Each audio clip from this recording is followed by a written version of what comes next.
Hello and welcome back to the course on blockchain. Today we're going to be talking about orphaned blocks.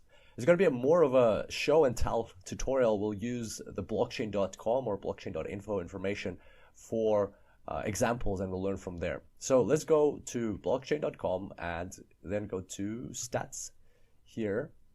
And here at the bottom you'll see a option called Orphaned Blocks.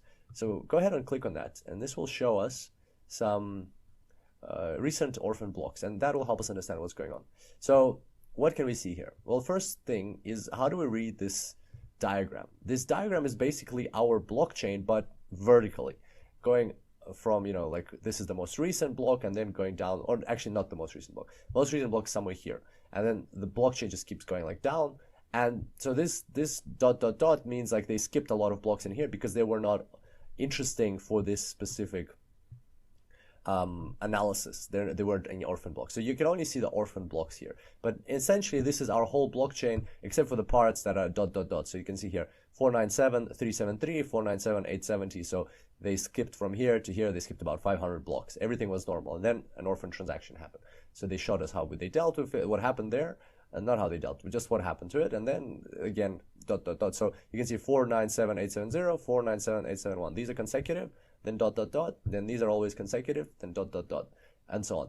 So that's how to read this chart, and it keeps going on. So you can like scroll to the bottom, and then you can go to the next page, and it'll show you more if you like. So let's have a look at an orphan transaction. What is going on here? Well, let's look at the most recent one that we have in this example. Over here, we had block 503.948. Everything, like was going okay, fine in our blockchain. Blocks were being added one after the other. So before that was 947, before that was 946, 945, and so on. And 948 was added by btc.com, that mining pool found this block. This is how many transactions are inside that block. That's the time when they added it. Okay, and so then what happened? Well, after that, as you can see, 18 minutes passed, so a bit more than 10. It's 10 is on average, so sometimes more or less, because it's a statistical thing to find the hash anyway. So you can see here 18 minutes passed, so 23:28 on the 12th of January. What happened is at 23:28:07, GB miners found the next block. But at the same time, at 23:28:33, which is, how many seconds is that? That gives us like 26 seconds later, Slush Pool, remember that mining pool in Czech Republic? They also found a block. It's the same time. So they both claimed it to be block 503.949, and they said, this had this main transaction, this had this main transaction. Already shows you that they're not identical blocks, simply by seeing that they have different number of transactions in them. And we discussed this in module 1 of the course of what happens when this situation occurs. Well, what happens is, at that point in time, two versions of the chain will exist. So GB miners with this block will continue trying to grow that chain, and Slush Pool with this block will continue trying to grow that chain. So the nodes in the network which are close to Slush Pool will have being relayed this block. Nodes in the network that are close to GB miners will have being relayed this block. And so we have two competing networks, or two competing chains at the same time. And what happens from there is that, okay, then whoever builds on the next block, they then, eventually, remember the golden rule, the longest chain wins. So whoever builds the next block first, they will take over the chain, unless they build on the next block at the same time again. And then it'll be whoever builds the next block. So basically, whoever has more hash power, or in whichever chain out of the two competing chains has the highest hash rate, will win eventually. And remember, that's our solution, going back to the module 1 when we talked about by the Byzantine general problem. And then we talked about the consensus protocol in blockchain, that this way, by structuring a consensus protocol this way, we get a consensus as long as we have 51% of the hash rate on one of the other side. And that's exactly what happens. And as you can see here, the red X means that this block eventually lost. This block mined by Slush Pool ended up to be in the losing chain. So what happens then? That's the interesting part, right? So this block stays, and then it keeps growing. At least this ... keeps growing into the chain. Chain continues evolving. This one stops. What happens? Well, all of these transactions that were in the block, they get released back into the mempools. They go back into the mempools of of whatever nodes accepted this block. Eventually, this chain wins, and then so these guys have to release the transaction back. Maybe some of these transactions were amidst these transactions that were listed here. Very likely, because miners select transactions by the highest fees. So the highest fees transactions would have been here and here. So they would have been released out of here back into the mempools of the nodes that accepted this block, and then right away this block would be so all of the nodes in this chain would switch to this block, and then right away the transactions that were here and are actually here as well, so they would go back into the mempool, and then they would go right out of the mempool. They would exit the mempool because they're in that block that actually turned out to be good. But some transactions will be released back into the mempool, and they will stay in the mempool because they were not in this block as well.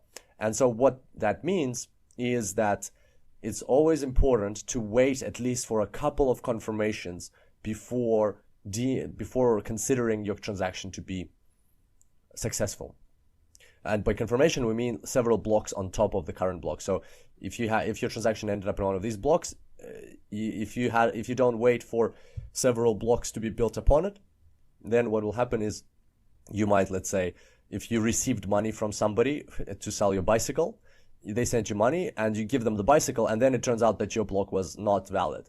So because this happened, and so that transaction gets released back into the mempool, and they get the money back and they keep the bicycle because now you can't get hold of them or something like that. So if that happens, that's called the double spend problem, and we'll talk more about that in the coming tutorial on the 51% attack. But for now, that's what's important to note. So usually the rule of thumb is to wait for 6 confirmations. So wait for 6 confirmations before you consider your transaction to be successful, because otherwise it might end up a double spend problem. And so here, let's see what happened here. So we also had a what's it called? An orphaned block. This is called the orphaned block. Let's have a look more. So quite a few orphan blocks all over the place. So I was looking for an example. Look at the times. So you can see that this one was mined later. So this one was mined earlier. This one was mined later. But if you look here, this one was mined later. So this one was actually mined first. 26 minutes 37. This one was mined at 26 minutes 54 seconds. So it really doesn't matter who mined it first in terms of time-wise. Right? What matters is who has the longest chain in the end. Which block results in the longest chain in the end. That's what matters at the end of the day. Yeah, so there we go. That's how orphaned blocks work. So the main takeaway from today is this can happen. It's normal. It's part of the experience, part of the blockchain setup, and it happens usually because there's a time lag. Because when this block was mined, it took more than 26 seconds for this information to get from GB miners all the way to slush pool. Makes sense, right? I don't know where GB miners are, but slush pools in Europe, there isn't that many. There aren't that many mining pools in Europe. So where is GB miners? Can we go to GB miners? No, doesn't tell us. It doesn't tell us what GB miners is. GB miners. Nope. Doesn't say where GB miners is. Okay, well, we can definitely find out somehow where GB miners is, and it will tell us, like, it might give us a hint why it took some time to get from here to here. Yeah, and so that's why this can happen. Orphan blocks can happen, and the rule of thumb is wait for at least 6 confirmations. So, for example, cryptocurrency exchanges, they will have a threshold. They will not confirm, they will not send you your money if you exchange like bitcoins for ethers, or I don't know, like Bitcoin Cash or something like that.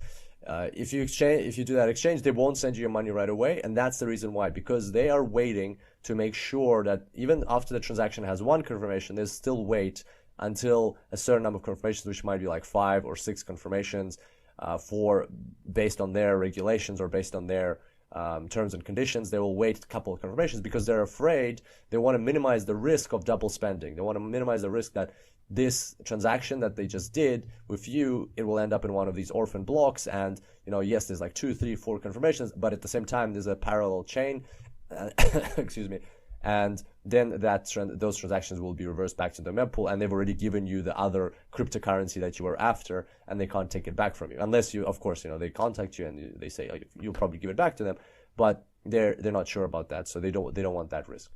So there you go. That's what orphan blocks are. Check out this website, have a look, and see what kind of examples you can find here. And I look forward to seeing you next time. Until then, enjoy blockchains.